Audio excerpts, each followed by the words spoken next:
नमस्कार दोस्तों, आप सभी का A1 online education YouTube channel पर हार्दिक स्वागत है। दोस्तों, हम लोग अभी ऑनलाइन यूट्यूब पर कंप्लीट इंग्लिश का कोर्स देंगे जो कि हर पेपर के लिए यूज़फुल साबित होगा। चाहे वो एसएससी की बात करें तो CGL, CPO और जो भी एसएससी जैसे एसएससी जीडी का पेपर है, एसएससी MTS का पेपर है, CHSL का पेपर है और कोई भी वनडे एग्ज़ामिनेशन जिसमें इंग्लिश आती होगी, इसमें मैं बेसिक से बेसिक इंग्लिश करवाऊँगा, प्रैक्टिस करवाऊँगा और प्रीवियस ईयर भी करवाऊँगा। अगर आपको ये वीडियो अच्छी लगे तो इनको शेयर ज़रूर कर देना। हर वीडियो में दोस्तों मैं नहीं कहूँगा। चलो शुरू करते हैं। बिल्कुल बेसिक से शुरू करूँगा। जिस किसी को भी बिल्कुल भी इंग्लिश नहीं आती उसको भी इंग्लिश बिल्कुल समझ आएगी। बिल्कुल जीरो से लेकर बेसिक से लेके एडवांस्ड लेवल तक हम अंग्रेज़ी को लेके चलेंगे और जिसमें आप लोगों की मेहनत प्लस में प्रैक्टिस का मेन योगदान रहेगा। चलो दोस्तों शुरू करते हैं। देखो, शुरू करते हैं इंग्लिश से ही कि इंग्लिश क्या है। दोस्तों, आप सबको पता है इंग्लिश एक लैंग्वेज है, यानी एक भाषा है। और भाषा जो है वो सबसे पहले आवाज़ के रूप में हम लोगों के सामने आती है। यानी लैंग्वेज की सबसे जो बेसिक इकाई है वो है साउंड। और अगर इस साउंड को लिखा जाए तो लिखने के लिए हमें ज़रूरत पड़ती है लेटर्स की। लेटर्स यानी इंग्लिश में बोलते हैं लेटर्स या और हिंदी में बोलते हैं अक्षर, या फिर हम कहें अल्फ़ाबेट। तो भाषा को लिखने के लिए अपने को क्या चाहिए? लेटर्स चाहिए। अब ये जो लेटर्स हैं दोस्तों, ये अंग्रेजी में टोटल है 26 को अगर डिवाइड करा जाए तो दो हिस्सों में डिवाइड करते हैं, वावल्स और दूसरा है कॉन्सोनेंट्स। वावल्स को हिंदी में बोलते हैं स्वर और कॉन्सोनेंट्स को हिंदी में बोलते हैं व्यंजन। टोटल जो 26 हैं उनमें से 5 A-E-I-O-U ये 5 तो हैं वावल्स और बाकी जो 21 बच गए यानी A से लेकर Z तक हैं टोटल 26 और A से लेकर Z में से A-E-I-O-U ये 5 दोस्तों वावल्स हैं। और ये जो कॉन्सोनेंट्स हैं ये सारे जो बच गए 21 B-C और जो भी बीच में A-E-I-O-U को छोड़ के जो भी 21 बच गए वो सारे के सारे क्या हैं? कॉन्सोनेंट्स हैं। ठीक है भैया। अब जो वावल्स हैं और कॉन्सोनेंट्स हैं, क्योंकि आपने तो हिंदी में पढ़ा हुआ, हिंदी में 33 तो व्यंजन हैं और 11 स्वर हैं, तो टोटल कितने तरह की आवाज़ होगी? 44 तरह की आवाज़ होगी। तो क्या अंग्रेजी में आवाज़ों की कसर है? क्योंकि अंग्रेजी में तो टोटल अक्षर कितने हैं? 26। भाई आवाज़ों की बिल्कुल कसर नहीं है। 20 तरह की तो आवाज़ ये 5 वावल्स निकालते हैं और 24 तरह की आवाज़ ये कॉन्सोनेंट्स निकालने में सक्षम है। ठीक है, तो 20 और 24 टोटल कितने हो गए? 44। बेशक ये वावल्स कितने हैं? 5 हैं, बट ये कितने प्रकार की आवाज़ निकालने में सक्षम हैं? 20 प्रकार की आवाज़ निकालने में सक्षम हैं। ये कॉन्सोनेंट्स बेशक 21 हैं आपके कॉन्सोनेंट्स, बट ये 24 तरह की आवाज़ निकालने में सक्षम हैं। तो आपने समझा है इंग्लिश जो है एक लैंग्वेज है और लैंग्वेज की बेसिक यूनिट साउंड है दोस्तों। और साउंड को अगर आप लिखोगे तो लेटर्स के रूप में लिखोगे। वो लेटर्स जो हैं उनके कम्बिनेशन को बोलते हैं, ग्रुप को बोलते हैं अल्फ़ाबेट यानी वर्णमाला।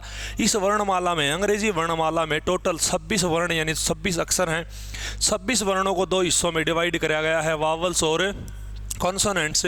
5 वावल हैं और 21 आपके कॉन्सोनेंट्स हैं। दोस्तों इतना बेसिक समझ में आया होगा। बेसिक से बेसिक इंग्लिश को हम लेके चलेंगे। ठीक है। अब बात यह है, अगली जो यूनिट आप लोगों को पढ़नी है वो है वर्ड। वर्ड क्या होता है? आपने पढ़े हैं वावल और कॉन्सोनेंट्स। दोस्तों अगर वावल और कॉन्सोनेंट को मिला दो, यानी वावल और कॉन्सोनेंट को अगर मिला दोगे आप, तो मिलके जो भी बनेगा उसको बोलते हैं वर्ड यानी शब्द। अगर इसकी ढंग से डेफिनेशन देखोगे तो इसका मतलब है ये ग्रुप है। और किस चीज़ का ग्रुप है? Of letters. यानी जो लेटर्स हमने पढ़े हैं 26 लेटर्स, उनका अगर एक ग्रुप हो और उस ग्रुप का अगर मीनिंग निकले, ऐसे ही एवं नहीं है कि एवं ही ग्रुप बना दिया, ग्रुप तो बट उस ग्रुप का मीनिंग निकलना ज़रूरी है। यानी लेटर्स का ग्रुप है और उसका एक मीनिंग है, तो उस चीज़ को हम क्या बोलेंगे? वर्ड यानी शब्द बोलेंगे दोस्तों। ठीक है। उदाहरण के तौर पर जैसे मान के चलो आपने ये अभी कुछ भी वर्ड ही बना लिया, वर्ड। अब वर्ड में W है, O है, R है, D है। अब इनको इधर उधर कर दें, जैसे DOWR। ठीक है, डोर कर दिया, इसका कोई मीनिंग निकलता नहीं है, तो इसका मीनिंग नहीं निकलता तो ये वर्ड नहीं है। मतलब वावल और कॉन्सोनेंट को मिलाना तो है, बट इस तरीके से मिलाना है कि उसका मीनिंग निकलता हो, और अगर मीनिंग निकलता है तो वो चीज़ अपने आप में दोस्तों क्या है, वर्ड है। इतनी बात सबको समझ में आई है। चलो अब अगली बात पे चलेंगे। अगर वर्ड्स को मिला दिया जाए, यानी अगर वर्ड्स का ग्रुप बना दें तो उसको क्या बोलेंगे, ग्रुप ऑफ वर्ड्स। अगर दोस्तों वर्ड्स का ग्रुप बना दिया जाए तो उसको बोलते हैं सेंटेंस। क्या बोलेंगे, सेंटेंस। तो group of words is called sentence. यानी जो हिंदी में हम वाक्य बोलते हैं, वाक्य को इंग्लिश में बोलते हैं सेंटेंस, और वो सेंटेंस क्या होता है, शब्दों का समूह, यानी ग्रुप ऑफ वर्ड्स। फिर वही बात है, ऐसे ही थोड़ी ना समूह बना देना है, उस समूह का एक अर्थ निकलना ज़रूरी है, यानी वो मीनिंगफुल होना चाहिए। पहली कंडीशन तो ग्रुप होना चाहिए किसका, वर्ड्स का, तभी सेंटेंस होगा, और दूसरी वो मीनिंगफुल होना चाहिए। ठीक है दोस्तों, और तीसरी चीज़ उसमें एक स्ट्रक्चर होना चाहिए। अगर सेंटेंस आपने बनाना है तो उसके अंदर एक स्ट्रक्चरल यूनिट हो, यानी वो एक स्ट्रक्चर फॉलो करता हो, और उस स्ट्रक्चर में 3 बेसिक चीज़ होनी चाहिए। यानी अगर आपने सेंटेंस बनाना है तो वर्ड्स का समूह तो होना ही होना है, मीनिंग भी होना चाहिए, लेकिन प्लस में जो सबसे इंपॉर्टेंट चीज़ है वो है स्ट्रक्चर। तो कैसा स्ट्रक्चर होना चाहिए दोस्तों, उस स्ट्रक्चर में 3 चीज़ होनी चाहिए, और वो 3 चीज़ हैं सब्जेक्ट, वर्ब और ऑब्जेक्ट। कौन कौन सी 3 चीज़ हैं, 3 चीज़ होनी चाहिए दोस्तों।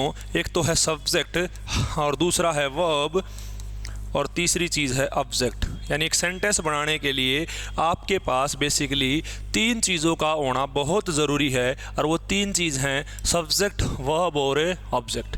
या इंग्लिश में आप इंग्लिश में पढ़ोगे, कुछ भी पढ़ो, चाहे इंग्लिश पढ़ो, चाहे हिंदी पढ़ो, कोई भी भाषा पढ़ो, उस भाषा में अगर आपको बोलनी है भाषा, पढ़नी है भाषा, लिखनी है, तो वाक्य बहुत ज़रूरी है, सेंटेंस बहुत ज़रूरी है, और सेंटेंस में 3 चीज़ होंगी, सब्जेक्ट, वर्ब और ऑब्जेक्ट। भाई हिंदी में भी तीनों चीज़ होंगी, बट हिंदी में वर्ब को क्रिया बोल देंगे, सब्जेक्ट को कर्ता बोल देंगे, और ऑब्जेक्ट को कर्म बोल देंगे। ठीक है, चलो देखते हैं क्या बोलते हैं इनको हिंदी में, क्रिया, इसको कर्ता, और इसको बोलते हैं कर्म। लेकिन अपना समझेंगे कि इंग्लिश में कैसा क्या है। देखो वर्ब है कोई भी काम, कोई भी काम हो, जैसे खाना है, पीना है, नहाना, धोना, उठना, बैठना, आना जाना, सब काम है दोस्तों। और काम ही अंग्रेजी में वर्ब है, और हिंदी में है क्रिया। क्या है, क्रिया। अब मैं बोर्ड पे लिख रहा हूँ तो लिखने को इंग्लिश में बोलते हैं राइट। तो राइट काम है एक, और काम है तो इंग्लिश में क्या हो गया, वर्ब। आप लोग वीडियो देख रहे हो तो वॉच, देखने को इंग्लिश में क्या बोलते हैं, वॉच। तो वॉच एक काम है, और काम है तो इंग्लिश में क्या हो गया, वर्ब, और हिंदी में क्रिया।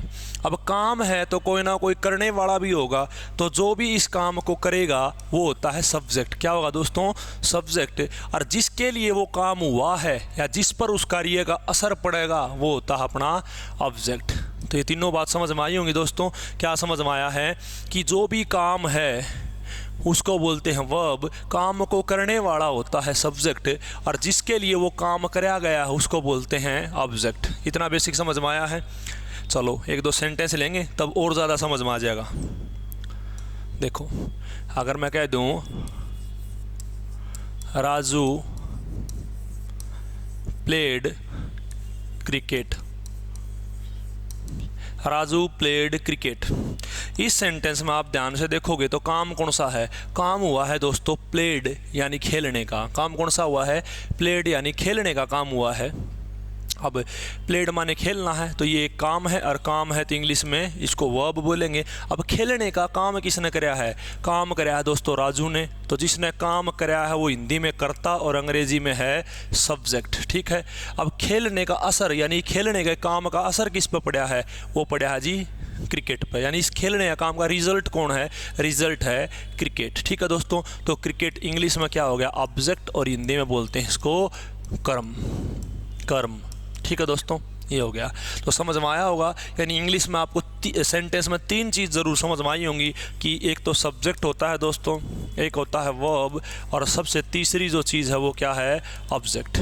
अब मैं अगर आपसे पूछूं कि भैया इन तीनों में से सबसे इम्पोर्टेंट कौन सी चीज़ है, तो आपके मन में क्या पता क्या आंसर आएगा, बट सबसे इम्पोर्टेंट है वर्ब।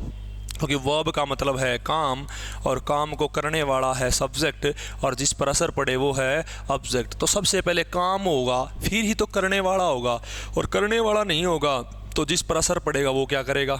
इन सबसे पहले काम, नंबर 2 पे इम्पोर्टेंट है सब्जेक्ट, और नंबर 3 पे इम्पोर्टेंट है ऑब्जेक्ट। यानी सबसे इम्पोर्टेंट अगर इंग्लिश में कुछ है तो वो क्या है दोस्तों, वर्ब। अगर आप लोगों को वर्ब की अच्छी खासी समझ होगी तो आप इंग्लिश बहुत आसान तरीके से सीख पाओगे। मैं ये नहीं कह रहा कि भाई पहले ये टॉपिक करो, ये टॉपिक करो। देखो घूम फिर के सारे टॉपिक अगर मान लो आपने शुरू कर दिया नाउन से तो कोई दिक्कत नहीं है, तैयारी तो वहाँ से भी हो जाएगी। बट बात है कि कहाँ से मुश्किल पड़ेगा और कहाँ से आसान। अगर आपको वर्ब की बेसिक समझ शुरू में है तो हर टॉपिक आपको आसान लगेगा, क्योंकि कोई भी टॉपिक हो उसमें टीचर अगर समझाएगा या आप खुद समझोगे तो उसमें आपको या टीचर को सेंटेंस की ज़रूरत तो पड़ेगी। और सेंटेंस में मेन पार्ट क्या है, वर्ब। और वर्ब की आपको बेसिक समझ अगर पहले से है तो आपको ज़्यादा मुश्किल नहीं आएगी। चलिए, तो इस वीडियो में हम वर्ब के बारे में बेसिक जानकारी लेंगे। एडवांस लेवल की जो जानकारी है वो वर्ब नामक टॉपिक में मैं दोबारा करवाऊंगा। ये जानकारी हम सिर्फ इसीलिए ले रहे हैं ताकि जब जो भी सिलेबस मैं आपको करवा रहा हूँ उसमें आपको ज़रा सी भी दिक्कत ना आए। ठीक है दोस्तों, देखो दोस्तों, जो वर्ब है वर्ब कई प्रकार की है। अगर हम फॉर्म्स के हिसाब से देखें तो वर्ब 2 प्रकार की है, रेगुलर और इरेगुलर। एक तो है रेगुलर वर्ब और दूसरी है इरेगुलर वर्ब। ठीक है दोस्तों, या सिंपल मैं अगर आपको इसमें भी अगर आपको ज़्यादा परेशान ना करूं, आप देखो समझो। वर्ब जो है वो आपने बेसिक समझा है। वर्ब का हिंदी में मतलब है काम, और वर्ब टाइम के हिसाब से 2 प्रकार की होती है। एक तो है मेन वर्ब, बचपन से पढ़ते आ रहे हो, रेगुलर इरेगुलर में क्यों घुसे। एक तो है मेन वर्ब और दूसरी है हेल्पिंग वर्ब। टाइम के हिसाब से वर्ब 2 प्रकार की है, मेन वर्ब और हेल्पिंग वर्ब। बचपन से दोस्तों आप लोगों ने वर्ब की 3 बेसिक फॉर्म ज़रूर पढ़ी होंगी, कि वर्ब की पहली फॉर्म, वर्ब की दूसरी फॉर्म और एक है वर्ब की तीसरी फॉर्म। बचपन से आपने ज़रूर पढ़ी होंगी दोस्तों। ये देखो, वर्ब की जो 3 फॉर्म है, पहली है, दूसरी है, तीसरी है, ये किसी ना किसी फॉर्म से बनती हैं। जिस फॉर्म से ये बनती हैं उस फॉर्म को बोलते हैं बेस फॉर्म। क्या बोलेंगे, बेस फॉर्म। समझ में आई है। जैसे मान के चलो गो है, और गो एक बेस फॉर्म है तो इसकी पहली फॉर्म भी गो है। बेशक पहली फॉर्म और बेस फॉर्म एक जैसी हो, बट हम यही बोलेंगे कि बेस फॉर्म गो है और उसकी पहली फॉर्म भी क्या बनी है, गो। क्योंकि इसमें देखो दिक्कत आएगी आपको बी में। बी की बेस फॉर्म है बी और पहली फॉर्म है इज एम आर। पहली फॉर्म 3 है, इज एम आर। धीरे धीरे आपको कवर होंगी चीज़ें। ठीक है, इसकी सेकेंड फॉर्म बनेगी वेंट और इसकी थर्ड फॉर्म बनेगी गॉन।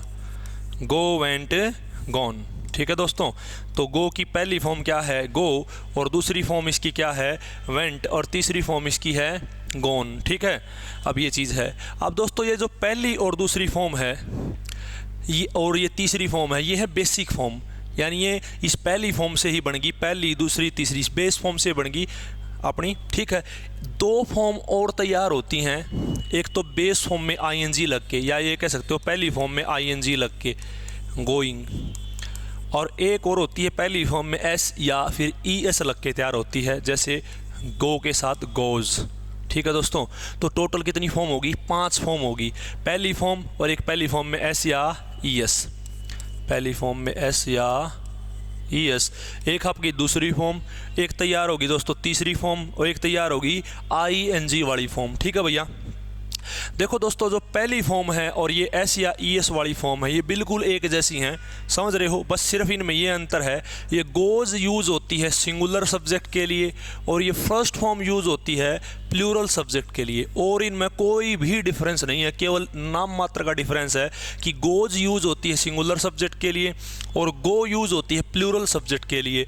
ये सिंगुलर क्या है, प्लूरल क्या है, धीरे धीरे हम समझेंगे, मैं ज़्यादा बर्डन नहीं डालूंगा फिलहाल। ठीक है, अब देखो, ये जो पहली फॉर्म है और ये दूसरी फॉर्म है, इन दोनों के साथ आपने कभी भी हेल्पिंग वर्ब नहीं देखी होगी, लेकिन थर्ड फॉर्म और वर्ब की फर्स्ट फॉर्म प्लस आईएनजी के साथ आपने हमेशा हेल्पिंग वर्ब देखी होगी। थर्ड फॉर्म के साथ आप लोगों ने एज, एव, प्रेजेंट में देखी होंगी, और जो एड है वो पास्ट में देखी होगी। क्यों देखी होगी आपने हेल्पिंग वर्ब? क्योंकि पहली और दूसरी फॉर्म अपना समय खुद बताने में सक्षम है। क्योंकि आप जानते हैं कि पहली फॉर्म बताती है प्रेजेंट को और दूसरी फॉर्म बताती है दोस्तों पास्ट को। बट थर्ड फॉर्म ना तो प्रेजेंट बता पाएगी ना पास्ट। अगर थर्ड फॉर्म के साथ एज एव को जोड़ोगे तो ही ये बताएगी कि ये प्रेजेंट है, और अगर ऐड को जोड़ोगे तो ही ये बताएगी कि ये पास्ट है। ठीक उसी प्रकार गोइंग यानी वर्ब की फर्स्ट फॉर्म प्लस आईएनजी केवल इतना बता सकती ही काम कंटिन्यूस है, लेकिन ये नहीं बता सकती कि काम कंटिन्यूस प्रेजेंट में है या फिर पास्ट में है। अगर इसके साथ आप लोग इज एम आर को जोड़ते हो तो पता लगेगा काम प्रेजेंट में कंटिन्यूस है, और अगर वॉज वर को जोड़ते हो तो पता लगेगा पास्ट में कंटिन्यूस था, और विल या सेल प्लस बी को जोड़ते हो तो पता लगेगा फ्यूचर में कंटिन्यूस होगा। ठीक इसी प्रकार ये जो गोन है यानी थर्ड फॉर्म है, इससे पता लगता है कि काम परफेक्ट है। दोस्तों ये बाकी बातें मैं टेंस में आप लोगों को समझाऊंगा, इसीलिए ज़्यादा नहीं बता रहे हैं। वो आपकी थर्ड फॉर्म से पता लगेगा काम परफेक्ट है, बट ये नहीं पता लगेगा एज हो के बिना प्रेजेंट में है, और एड के बिना ये पता नहीं लगेगा कि बात पास्ट की है। समझो दोस्तों। लेकिन फर्स्ट फॉर्म और सेकंड फॉर्म को किसी हेल्पिंग वर्ब की ज़रूरत नहीं। अगर आपने फर्स्ट फॉर्म कहीं लिख दी तो सीधी सी बात है वो कौन से समय को बता रही है, प्रेजेंट को, और आपने सेकंड फॉर्म कहीं लिख दी तो सीधी सी बात है वो किसको बता रही है, पास्ट को। इतनी बात समझ में आई है दोस्तों? ये मामला ज़रूर आपके अंडरस्टैंडिंग में बढ़िया होगा। ठीक है, ये चीज़ है। तो अब ये जो थर्ड फॉर्म है और ये जो आईएनजी वाली फॉर्म है, इनको हेल्पिंग वर्ब की ज़रूरत पड़ी है दोस्तों। क्यों पड़ी है? समय बताने के लिए। तो हेल्पिंग वर्ब की डेफिनेशन क्या होगी? हेल्पिंग वर्ब मेन वर्ब का समय बताती है, मेन वर्ब का समय बताती है। और मेन वर्ब में भी कौन सी मेन वर्ब? ये जो थर्ड फॉर्म है और ये जो आईएनजी वाली फॉर्म है। तो मेन वर्ब का समय बताने के लिए यूज की जाने वाली हेल्पिंग वर्ब को, यूज की जाने वाली वर्ब को ही हम हेल्पिंग वर्ब कहते हैं। ठीक है दोस्तों, समझ में आया है? हेल्पिंग वर्ब दो प्रकार की हैं। पहले है प्राइमरी हेल्पिंग वर्ब। प्राइमरी का मतलब है नंबर वन पे, जो नंबर वन पर है उसको बोलते हैं प्राइमरी, और जब नंबर दो पे उसको बोलते हैं इंग्लिश में सेकेंडरी। जैसे आपने फ़ोन में भी देखा होगा, जो नंबर एक में है उसको प्राइमरी सिम, और जो नंबर दो पे है उसको बोलते हैं सेकेंडरी सिम। ठीक है दोस्तों, तो इसको बोलते हैं सेकेंडरी हेल्पिंग वर्ब। तो हेल्पिंग वर्ब कितने प्रकार की होगी? दो प्रकार की होगी, है ना? प्राइमरी हेल्पिंग वर्ब और दूसरा अपना सेकेंडरी हेल्पिंग वर्ब। ठीक है दोस्तों, चलो प्राइमरी हेल्पिंग वर्ब केवल आपकी तीन हैं, बी, डू और हैव। बी, डू और हैव। अब आप कहोगे सर हमने तो बहुत सारी पढ़ी हैं, तो बहुत सारी इन्हीं से बनेंगी भाई। इसकी पहली और इसकी दूसरी, बी की पहली और दूसरी, डू की पहली और दूसरी, और हैव की पहली और दूसरी। समझो हो? यानी बी, डू, हैव की पहली और दूसरी फॉर्म ही किसके रूप में काम करती हैं? प्राइमरी हेल्पिंग वर्ब के रूप में काम करती हैं। अब आप कहोगे सर तीसरी फॉर्म क्यों नहीं करती? भैया तीसरी फॉर्म चाहे किसी की भी हो, तीसरी फॉर्म को खुद हेल्पिंग वर्ब की ज़रूरत है, तो वो हेल्पिंग वर्ब खुद क्या बनेगी? समझो हो? जैसे मान के चलो किसी इंसान में खुद में 3 ग्राम खून है, तो वो खून दान कैसे करेगा? उसने तो 2-3 थैली खुद पीना चाहिए, है ना? ये चीज़ है। तो इसकी पहली फॉर्म, बी की पहली फॉर्म है इज एम आर, और सेकंड फॉर्म है वॉज वर, तो ये हेल्पिंग वर्ब का काम करेंगी। डू की पहली फॉर्म है डू और डज, और दूसरी फॉर्म है दोस्तों डिड। एव की पहली फॉर्म है एव और हैज़, और दूसरी फॉर्म है एड। यानी टोटल मिला के जो बी, डू, एव की पहली और दूसरी फॉर्म है, ये ही काम करेंगे हेल्पिंग वर्ब के तौर पर। ठीक है दोस्तों, तो प्राइमरी हेल्पिंग वर्ब कौन सी होगी? Is, am, are, was, were, do, does, did, has, have, had. ठीक है भैया, ये है प्राइमरी हेल्पिंग वर्ब। अगर सेकेंडरी हेल्पिंग वर्ब की बात करो तो जितने भी मॉडल्स आप पढ़ोगे आगे, जैसे आपने बचपन में पढ़े होंगे will, shall, can, could, may, might, must, need, dare, ought to dare, फलाना तगड़ा, ये पढ़े हैं। ये सारे के सारे क्या हैं? मॉडल्स हैं दोस्तों। ठीक है भैया, ये चीज़ है। इनको बोलते हैं हम सेकेंडरी हेल्पिंग वर्ब्स। ठीक है जी। अब इनको प्राइमरी और इनको सेकेंडरी में क्यों बांटा? क्योंकि ये प्राइमरी हेल्पिंग वर्ब जो है भैया, ये हेल्पिंग वर्ब का काम तो करेंगी ही करेंगी, साथ में ये मेन वर्ब का काम करने में भी सक्षम है। जैसे अगर कभी हेल्पिंग वर्ब, अगर कहीं पे मान लो आपको कोई सेंटेंस लिख कर दे दिया और उस सेंटेंस में मेन वर्ब मौजूद नहीं है, तो ये जो is, am, are, was, were, do, does, did, has, had है, ये अगर मेन वर्ब नहीं हुई तो ये खुद किसका काम करेंगी? मेन वर्ब का। समझ रहे हो? वैसे तो ये हेल्पिंग वर्ब है, बट जब मेन वर्ब नहीं हुई तो ये किसका काम करेंगी? मेन वर्ब का काम करेंगी। जैसे एक सेंटेंस लेके देखते हैं। जैसे मैंने बोल दिया I am a teacher, I am a teacher, और दूसरा सेंटेंस में लिख दिया आई एम टीचिंग यू। ये दो सेंटेंस है दोस्तों। इन दो सेंटेंसेस को गौर से देखो। पहला जो सेंटेंस है उसमें भी एम है और दूसरे सेंटेंस में भी एम है, लेकिन पहले सेंटेंस में और कोई मेन वर्ब नहीं है, तो ये एम खुद मेन वर्ब है। लेकिन दूसरे सेंटेंस में मेन वर्ब कौन सी है? ये टीचिंग है। टीचिंग क्या है दोस्तों? Main verb. तो जहाँ मेन वर्ब हो वहाँ तो ये काम करेंगी हेल्पिंग वर्ब के तौर पर, और जहाँ मेन वर्ब ना हो वहाँ ये प्राइमरी हेल्पिंग वर्ब काम करेंगी मेन वर्ब के तौर पर। जहाँ मेन वर्ब है वहाँ हेल्पिंग वर्ब के तौर पर काम करेंगी, क्योंकि मेन वर्ब है, इनको मेन वर्ब कौन बनने देगा? और यहाँ मेन वर्ब है नहीं, तो ये मेन वर्ब खुद बन जाएंगी। ठीक है दोस्तों, समझ में आया होगा। अब ये सेकेंडरी हेल्पिंग वर्ब्स जो हैं, यानी ये जो मॉडल्स हैं, ये केवल और केवल काम करते हैं दोस्तों हेल्पिंग वर्ब का।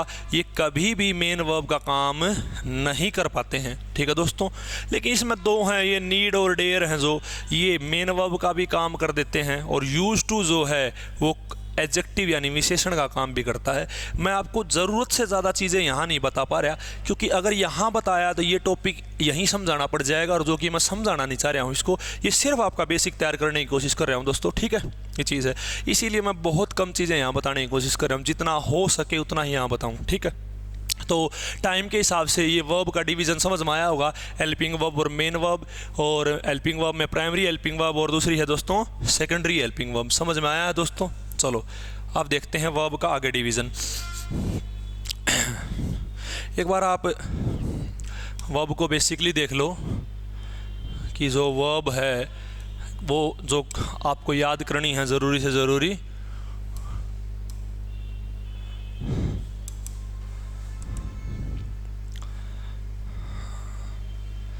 English verb basic.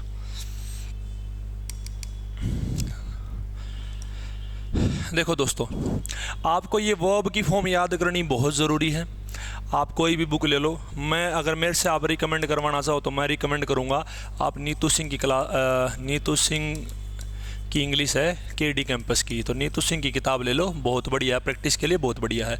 अगर आपको उन मैडम की क्लास समझ आए तो और बढ़िया है, और अगर आप मुझसे इंग्लिश कर रहे हो तो इस किताब से आप प्रैक्टिस कर सकते हो। ठीक है दोस्तों, अब उसी किताब की ये फ़ोटो है, तो आप इससे एक बार देख लेना, ये सारी की सारी वर्ब याद कर लेना, जितनी भी वर्ब हैं। ठीक है दोस्तों, तो ये वर्ब याद करनी बहुत ज़रूरी है, और आगे की जो क्लास है वो हम नेक्स्ट वीडियो में पढ़ाएंगे। ठीक है, आज वीडियो कैसी लगी ये एक बार ज़रूर कमेंट करके बताना। आज के लिए इतना ही। जय हिंद, जय भारत।